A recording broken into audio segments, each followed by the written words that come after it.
नमस्कार प्रेक्षक मित्रांनो, स्वागत आहे आपले भूमी क्रिएशन चॅनलवर। चला तर आपण आजच्या कथेला सुरुवात करूया। आजची कथा आहे देवाचा न्याय। दीपक, काय करत आहेस? लवकर गाडी काढ, आपल्याला निघायला उशीर होतोय। आज खूप उकाडा आहे, सूर्यही अगदी डोक्यावर आला आहे, पण अजून थोडा उशीर केला तर आपल्याला मंदिरात पोचायला जास्तच उशीर होईल। खोलीत तयार होत असलेला दीपक म्हणतो, फक्त 10 मिनिटात येतो। तू सगळं जेवण बनवलंस ना? सगळं जेवण डब्यात भरून घे, आणि हो, तिकडे मंदिराजवळ जे गरीब लोक असतात त्यांच्यासाठी पत्रावळ्या सुद्धा ठेव, म्हणजे आपण त्यांना रांगेत बसून जेवण वाढू शकतो। तू काळजी करू नकोस, मी सगळं सामान ठेवून घेतलं आहे। आज आपल्या लग्नाचा 5वा वाढदिवस आहे, म्हणून सर्वात आधी आपण मंदिरात जाऊन गरिबांना जेवण वाढू। गाडीत सगळं सामान ठेवून दीपक आणि मनीषा मंदिराकडे निघाले। मंदिराच्या पायऱ्यांजवळ बरेच गरीब लोक बसलेले होते।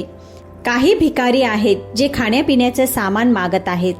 जेव्हा मनीषा गाडीतून जेवणाचं सामान बाहेर काढते तेव्हा मुलं तिला चारही बाजूंनी घेरून घेतात। दीपक सगळ्या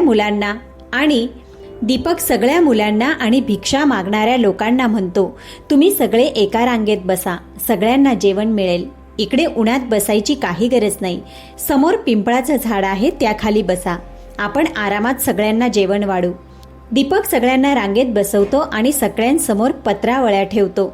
मनीषा सगळ्यांच्या पत्रावळीत जेवण वाढू लागते। सगळे लोक अगदी आवडीने जेवण करत होते। तेवढ्यात मनीषाची नजर एका वृद्ध महिलेवर पडते, ज्यांनी आपला संपूर्ण चेहरा साडीच्या पदराने झाकला होता। त्यांच्या हाताच्या सुरकुतलेल्या त्वचेकडे पाहून असं वाटत होतं की त्या खूप वृद्ध आहेत। मनीषा त्या आजींकडे जाते आणि म्हणते, आजी, एवढ्या उकाड्यात तुम्ही तुमचं पूर्ण डोकं आणि चेहरा का झाकून ठेवला आहे? उघडा ना आणि आरामात जेवण करा। मनीषाचं बोलणं ऐकून आजी घाबरून गेल्या आणि आपली पत्रावळ उचलून दुसऱ्या बाजूला तोंड करून बसल्या। त्यांची घाबरलेली अवस्था पाहून मनीषा म्हणते, बरं ठीक आहे आजी, तुम्हाला जसं बसायचं आहे तसं बसा, पण पाठ फिरवून बसू नका। तेवढ्यात मनीषाची नजर त्या वृद्ध आजींच्या हातावर असलेल्या एका टॅटूकडे जाते। तो पाहून ती दचकते, कारण तसाच टॅटू तिच्या आईच्या हातावरही होता। मनीषा म्हणते, आजी, तुम्ही हा टॅटू कधी करून घेतला? असा माझ्या आईच्या हातावर सुद्धा आहे। मी लहान असताना आईसोबत जत्रेत गेले होते, तेव्हा आईने आपल्या हातावर असाच मोरपिसाचा टॅटू करून घेतला होता। माझ्या आईला मोरपीस खूप आवडायचं।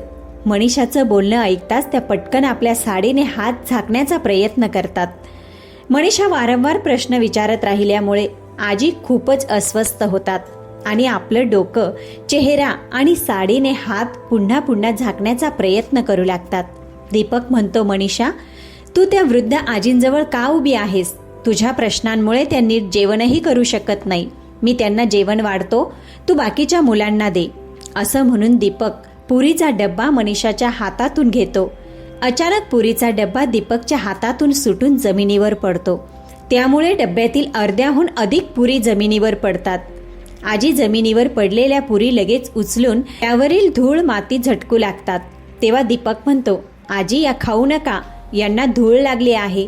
त्यावर आजी म्हणतात, धूळ लागली तर काय झालं बाळा, मी पुरी झटकून खाईन, मला तर 2 दिवसाचं जेवण मिळालं आहे। कधी कधी असंही होतं की मला पूर्ण दिवस जेवायला मिळत नाही, उपाशी पोटीत झोपावं लागतं, फक्त पाणी पिऊन झोपते।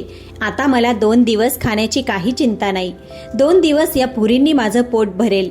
मनीषा पाहते की आईंच्या हातावर जागोजागी जखमा झालेल्या आहेत।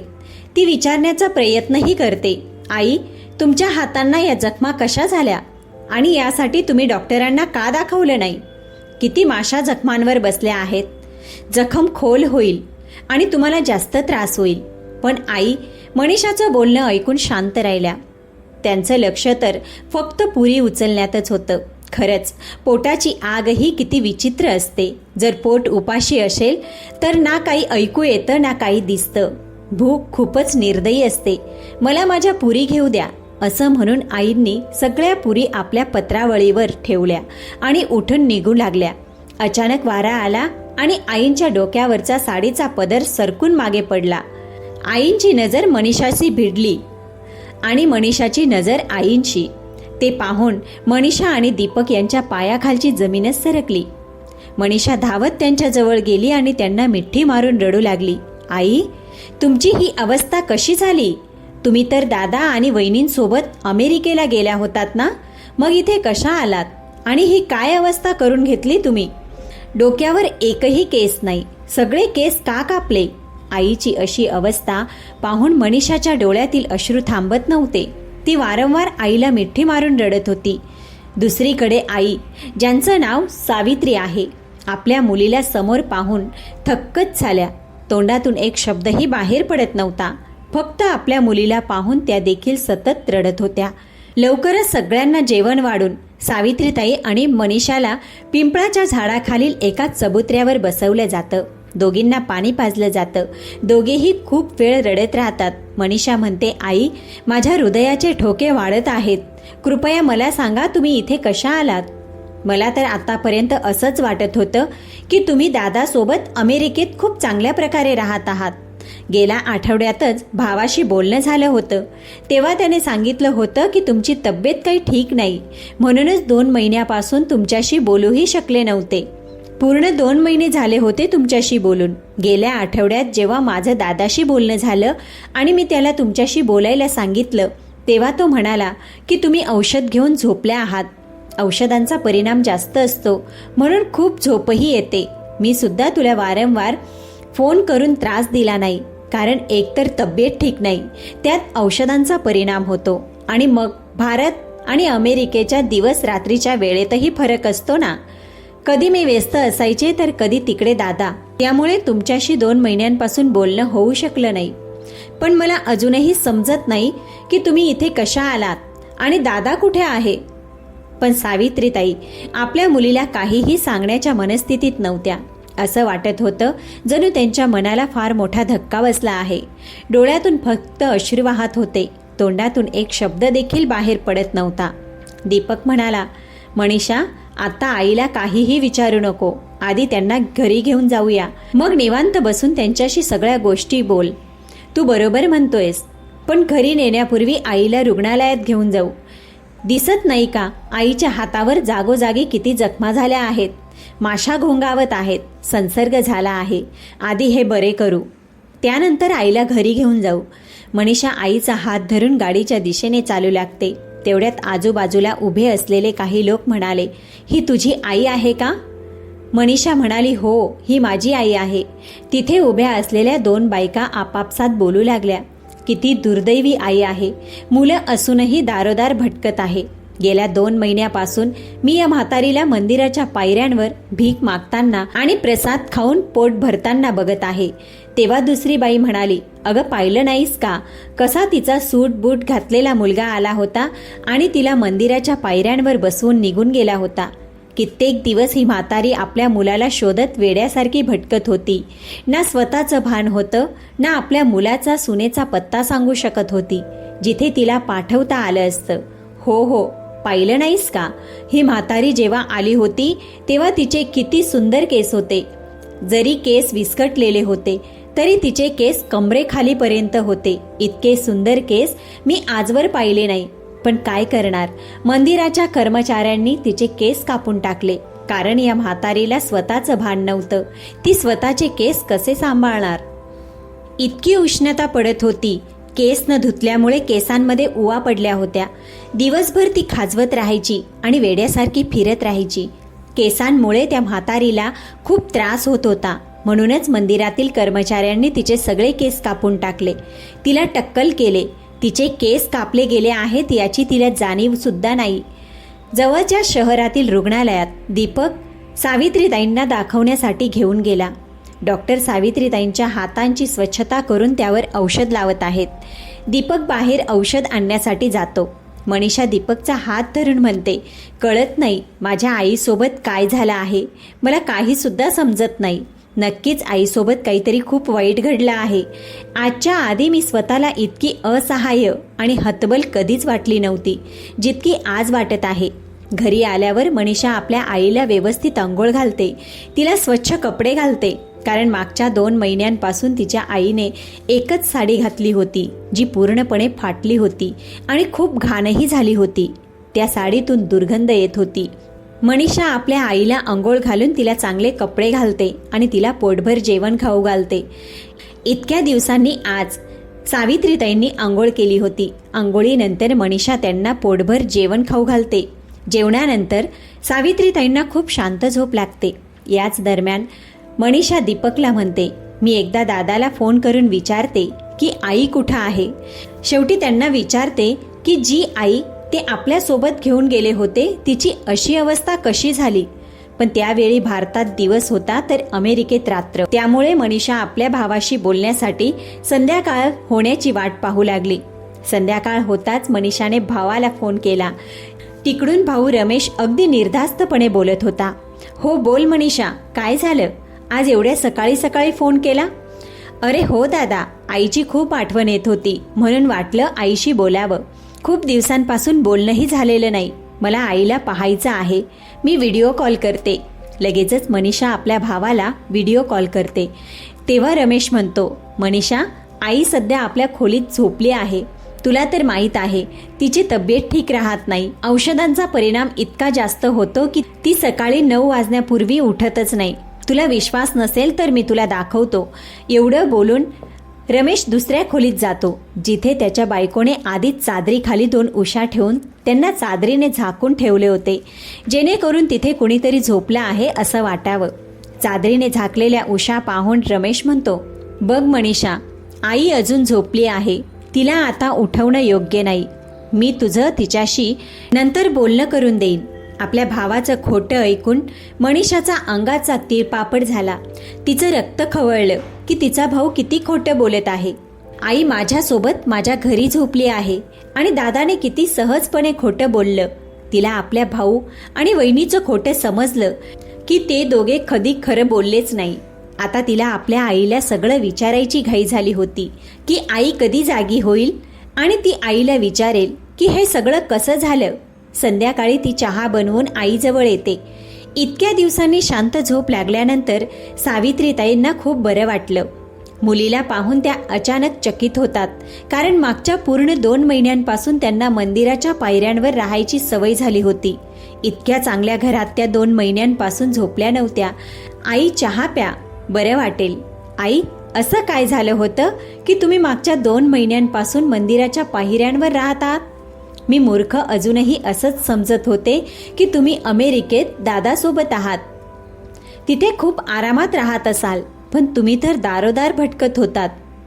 का माझ्या डोक्यात एकदाही आलं नाही की मागच्या 2 महिन्यांपासून दादा वहिनींनी माझं तुमच्याशी बोलणं होऊच दिलं नाही. आई, तुम्ही भारतातच होतात तर आमच्याशी भेटायचा प्रयत्न का नाही केला? आजकाल तर प्रत्येकाकडे फोन असतो. तुम्ही माझ्याशी संपर्क करू शकत होतात. कसा केला असता बाळा? एकतर मला तुझा नंबर आठवत नव्हता आणि दुसरं म्हणजे तुझ्या दादा वहिनींनी मला सांगितलं होतं की तूही कॅनडाला राहायला गेली आहेस, कारण दीपकला कॅनडात नोकरी मिळाली आहे. जेव्हा माझी 2 मुलं परदेशात आहेत आणि इथे माझं कोणीच नाही, तर मी कुणाकडे जाणार होते? कुणाकडे मदत मागितली असती? काय आई, दादाने तुमच्याशी इतकं मोठं खोटं बोललं? आम्ही तर कधी कॅनडाला जाण्याचाही विचार केला नव्हता.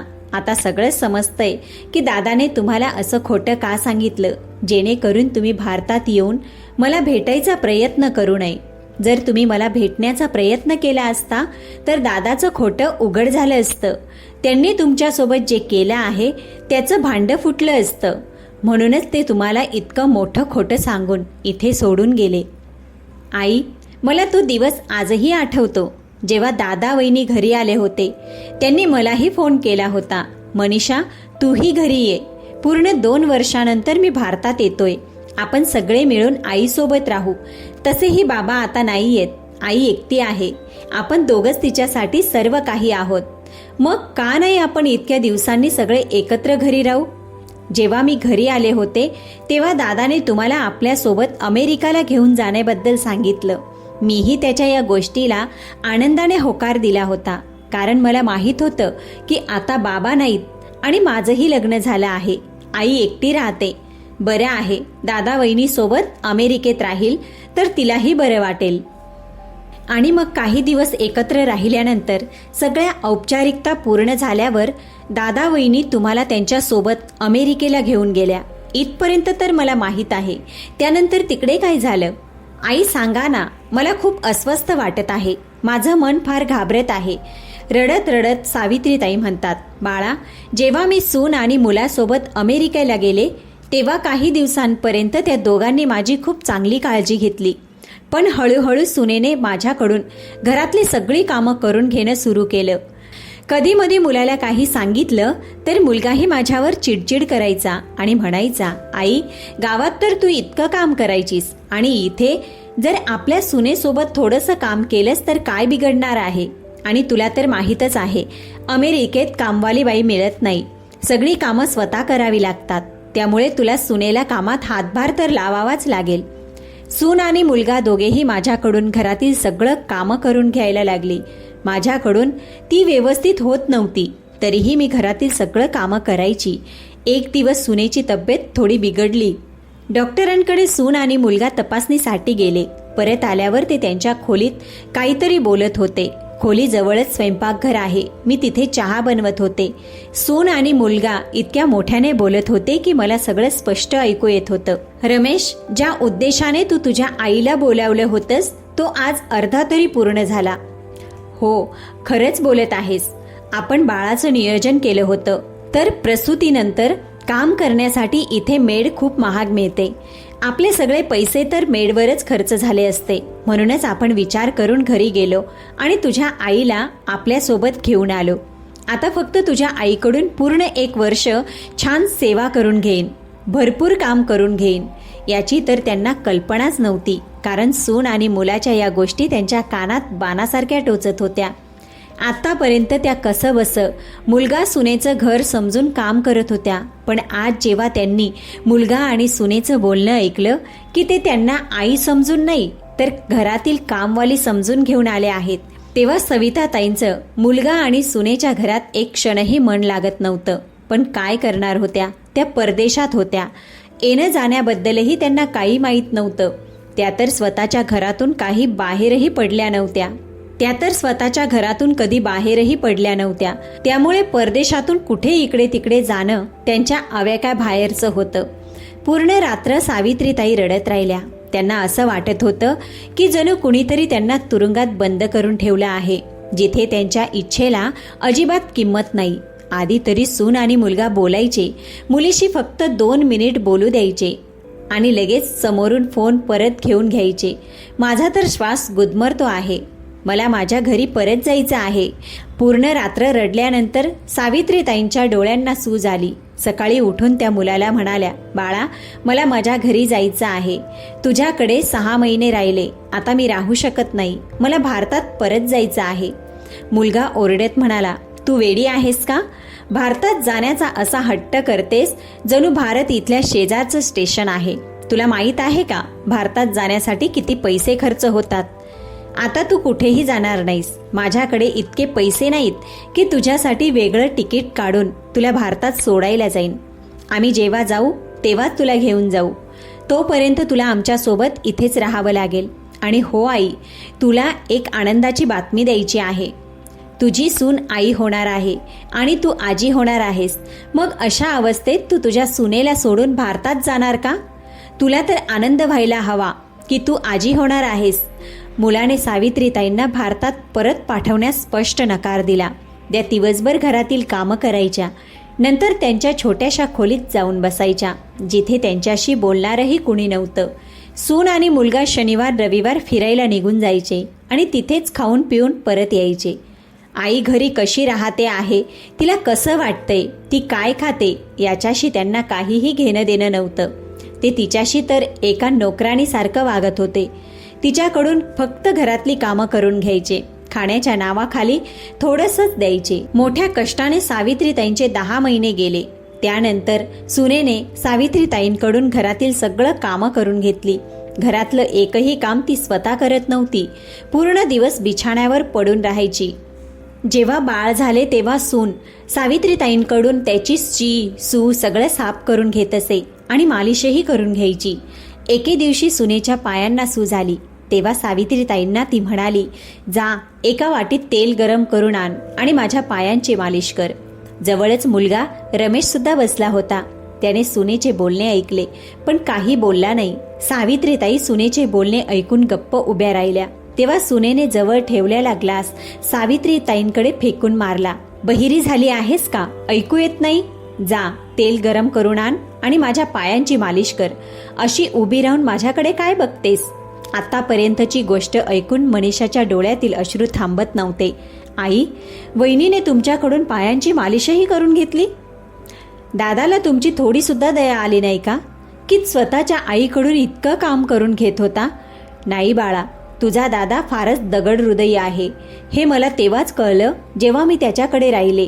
मी किती अभागी आहे की मला असा दगड हृदयी मुलगा मिळाला. मी कधीच विचार केला नव्हता की मोठा झाल्यावर माझा मुलगा माझ्याशी असा वागेल. एके दिवशी मी घसरून पडले आणि माझ्या पायाला दुखापत झाली. त्यामुळे मला घरचं काम करता येत नव्हतं आणि बाळाची देखील काळजी घेता येत नव्हती. त्यामुळे सून आणि मुलगा दोघेही फार चिडचिडे झाले. बाळ 6 महिन्याचं झालं. मग एके दिवशी सून रमेशला म्हणाली, आता तुझ्या आईचं इथे काही काम नाही. यांना कुठेतरी दूर जाऊन सोडू नये. आता यांचं घरात काही काम नाही. ज्या उद्देशाने आपण त्यांना अमेरिकेत घेऊन आलो होतो तो पूर्ण झाला आहे. आता तर ह्या स्वतःच आपल्यावर ओझं बनल्या आहेत. यांना काही काम करता येत नाही. त्यावर रमेश म्हणाला, आणखी 1 महिना थांब. पुढच्या महिन्यात मला ऑफिसच्या कामासाठी भारतात जायचंच आहे. तेव्हा त्यांना घेऊन जाईन. भारतात आणण्यापूर्वी मुलाने मला सांगितलं होतं की मनीषा आणि दीपक दोघेही कॅनडात राहायला गेले आहेत. भारतात आल्यावर सगळ्यात आधी मुलगा मला वृद्धाश्रमात घेऊन गेला. पण वृद्धाश्रमवाल्यांनी खर्चासाठी थोडे पैसे मागितले म्हणून मुलाने पैसे द्यायला नकार केला. त्याला वाटलं ज्या कोणत्या वृद्धाश्रमात या म्हातारीला नेईन तिथे माझ्याकडून पैसे मागतील. म्हणून एके दिवशी तो मला मंदिरात घेऊन गेला. सुरुवातीला मला त्या शहराचं नाव माहीत नव्हतं की मुलगा मला कोणत्या शहरात घेऊन आला आहे. नंतर कळलं की ते काशीचं एक प्रसिद्ध मंदिर आहे. आई, तू इथे थांब. मी माझ्या एका मित्राला भेटून येतो. तो याच शहरात राहतो. त्यानंतर तुला एखाद्या वृद्धाश्रमात सोडतो. मी मुलाला कितीतरी वेळा विनंती केली होती, मला माझ्या गावात सोड, जिथे माझं जुनं घर आहे. ते माझ्या नवऱ्याचं घर आहे. मी तिथे राहीन. मला वृद्धाश्रमात सोडू नको. पण मुलगा मला झिडकारत म्हणाला, जर तुला गावात एकटीला सोडलं तर लाखो लोकात माझी बदनामी होईल. सगळे माझ्याकडे बोट दाखवतील. मी असं करणार नाही. आपल्या गावापासून काशी खूप दूर आहे आणि मनीषाही भोपाळमध्ये राहते. ती तुला कधी शोधू शकणार नाही. पण त्याला हे माहीत नव्हतं की मनीषाचा नवरा दीपकची बदली काशीलाच झाली आहे. त्याला वाटत होतं की मनीषाला असंच वाटेल की तू आमच्यासोबत अमेरिकेस आहेस. त्यानंतर मुलगा एकदा गेला. तो पुन्हा कधी परत आलाच नाही. मी दिवसभर मंदिराच्या पायऱ्यांवर बसून त्याची वाट पाहत राहिले आणि भूक ताण सहन करत राहिले. माझी तब्येत आधीपासूनच ठीक नव्हती. वेळेवर जेवण न मिळाल्यामुळे मी मंदिराच्या पायऱ्यांवर बसल्या बसल्या बेशुद्ध पडले. आजूबाजूच्या लोकांनी आणि मंदिराच्या पुजाऱ्यांनी माझ्या चेहऱ्यावर पाणी शिंपडून मला शुद्धीवर आणलं. खायला प्यायला काही दिलं. आज आणखी एक मुलगा आपल्या आईला निराधार सोडून गेला. त्यानंतर माझी तब्येत दिवसेंदिवस अधिकच खालावत गेली. प्रचंड उकाडा होता. माझ्याकडे ना कपडे होते, ना राहायला घर, ना खायला अन्न. मोठ्या मुश्किलीने भीक मागून पोट भरत होते. येणारे जाणारे लोक मला मंदिराच्या पायऱ्यांवर बसलेलं पाहून पैसे टाकून निघून जात. एवढं बोलून सावित्रीताई हंबरडा फोडून रडू लागल्या. आई, आता तुम्हाला रडायची काही गरज नाही. मी दादा आणि वहिनीला असा धडा शिकवेन. ती वहिनीला फोन लावते आणि म्हणते, दादा, मी गावाला गेले होते. तिथे बाबांचं एक जुनं कपाट होतं. त्याचा काही उपयोग नव्हता म्हणून वाटलं एखाद्या गरजू माणसाला द्यावं.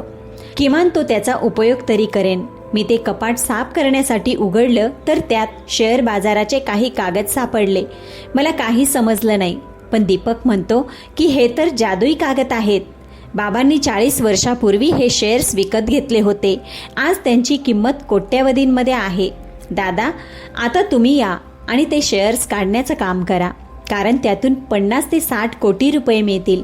यासाठी तुम्हाला भारतात यावं लागेल. अगं मनीषा, तू काळजी करू नकोस. मी पुढच्या आठवड्यातच भारतात येतो. मी येऊन सगळे पैसे काढून घेईन. दादा, आईला घेऊन ये. अगं मनीषा, आईला आणायची काय गरज आहे? ते तिकडे आरामात राहत आहेत ना. उगाच त्यांचा प्रवास होईल आणि तसंही येण्या जाण्यात त्या खूप दमून जातील. मी आणि तुझी वहिनीच येतो. आईला आता तिथेच राहू दे. दादा आणि वहिनीचं बोलणं ऐकून मनीषाला फार राग आला. तिला वाटत होतं की आत्ताच्या आत्ता जाऊन दादा आणि वहिनीच्या गालावर जोरदार चापट मारावी.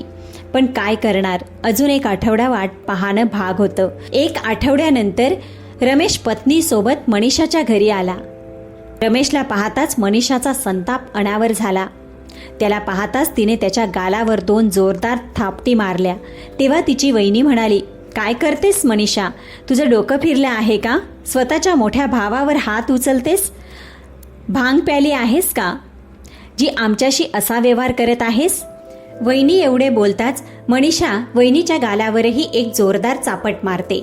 तर तुम्हाला समजायला हवे, माझ्या आईसोबत अशा प्रकारे वागताना माझी आई तुमच्यापेक्षा मोठी आहे. तुम्ही माझ्या आईसोबत काय केले? राकेश ओरडत म्हणतो. काय केले आहे? आई आमच्याबरोबर चांगली राहत आहे, खाते पिते आरामात राहते. आणि काय केले आम्ही आईसोबत? आता आईसाठी अजून काय करायला हवं? माझा जीव देऊ का? काय रमेश? एवढं बोलताच खोलीत बसलेल्या सावित्रीताई बाहेर येत म्हणतात, नाही बाळा, तू माझ्यासाठी जीव का देशील? तू तर माझा जीव घेण्यासाठी जन्माला आला आहेस. आणि एक जोरदार थापट सावित्रीताई आपल्या मुलाच्या गालावर मारतात. मुलाला दिवसात तारे दिसू लागतात. आईला पाहून मुलगा आणि सून दोघांचेही भान हरपून जाते. त्यांना समजले की त्यांचे सत्य उघड झाले आहे. मनीषाला सर्व काही कळले आहे. मी आईसोबत काय काय केले आणि तिलाही समजते. हे सर्व तर मला बोलण्यासाठी सांगितले गेले आहे. मनीषा, तू माझ्यासाठी इतके मोठे खोटे बोललीस आणि खोटे बोलून मला भारतात बोलावलेस. माझे इतके पैसे वाया घालवलेस. मी तुला सोडणार नाही. मी सुद्धा तुला सोडणार नाही दादा. कॉलर पकडून मनीषा म्हणते. तेवढ्यात दरवाजावर कोणीतरी येण्याची टकटक होते. मनीषा जाऊन पाहते तर इन्स्पेक्टर साहेब पोलिसांसोबत घरात आलेले होते. इन्स्पेक्टर साहेब, माझा दादा आणि वहिनीला अटक करा. यांनी माझ्या आईसोबत जे काही केले आहे ते माझ्या आईने आधीच सर्व काही तुम्हाला सांगितले आहे. पोलीस केस झाल्यानंतर रमेश आणि त्याच्या पत्नीचे पासपोर्ट रद्द होतात. ते कधीही अमेरिकेत परत जाऊ शकत नाही. पोलीस रमेश आणि त्याच्या पत्नीला पकडून तुरुंगात टाकतात आणि त्यांच्यावर आपल्या आईसोबत गैरवर्तन करणे, मारहाण करणे, तिला अमेरिकेत घेऊन जाऊन बंधक बनवण्याच्या गुन्ह्यात तुरुंगात टाकून केस दाखल करतात. आज मनीषा दादा आणि वहिनीला तुरुंगात टाकून खूप खुश आहे की ती आपल्या आईला न्याय मिळवून देऊ शकली. त्या दोघांनी माझ्या आईसोबत जे केले होते त्याची शिक्षा मी त्यांना दिली आहे. कोणीही माझ्या आईसोबत अशा प्रकारचे वर्तन करू शकत नाही. ती माझी आई आहे, असं म्हणत मनीषा आपल्या आईच्या गळ्यात मिठी मारते. तर प्रेक्षक मित्रांनो, तुम्हाला आमची गोष्ट कशी वाटली? जर का आजची गोष्ट तुमच्या हृदयाला भिडली असेल तर व्हिडिओला लाईक नक्कीच करा. चला तर भेटूया पुढच्या कथेसोबत.